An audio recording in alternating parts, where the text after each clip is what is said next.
Welcome on back, y'all. My name is FightinCowboy, and in this episode we're going to be taking on the Red Wolf of Radagon. Now, while this enemy shouldn't be particularly hard, he is certainly going to be one of the faster bosses you have fought thus far.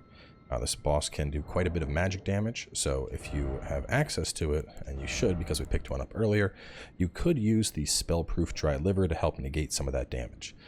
With that in mind, I think his spells are fairly easy to dodge, and I do think he has pretty easy reads, so let's talk about his moveset. Now, there are a couple of key attacks that I want to call attention to with the Red Wolf. We have the Glintstone Blades, which are sorceries he's going to summon up, and then after a short delay, they will fly towards you. Sometimes these may fly towards you standalone, other times he will try to attack in tandem with them, but they always tend to fly out with the same cadence. It's going to be a 1-2-3 pattern, and typically you can avoid these by either sidestepping or dodging. In addition to that, he has sword attacks, and in particular, the one that I really want to call attention to is going to be his leap. He will do a leap into the air and then come down slamming his sword, and this is going to be the biggest opening of the fight.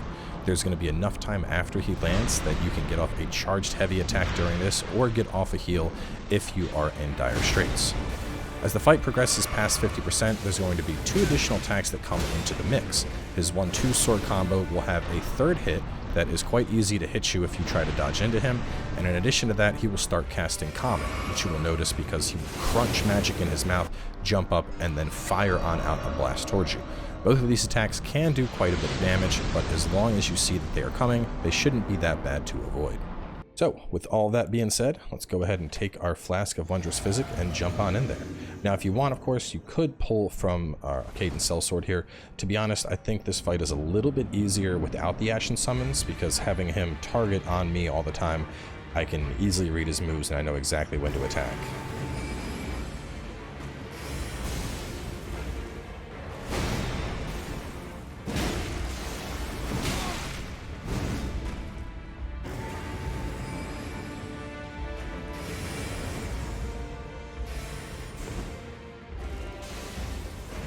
Those big jumps, they are such huge openings. I mean, the fact that I'm getting a charged heavy attack when he does it.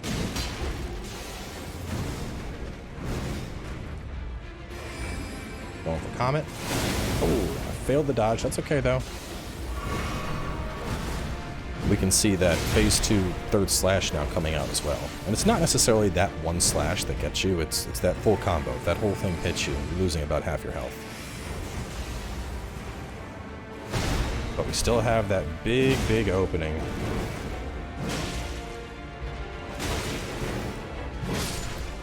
And there we go.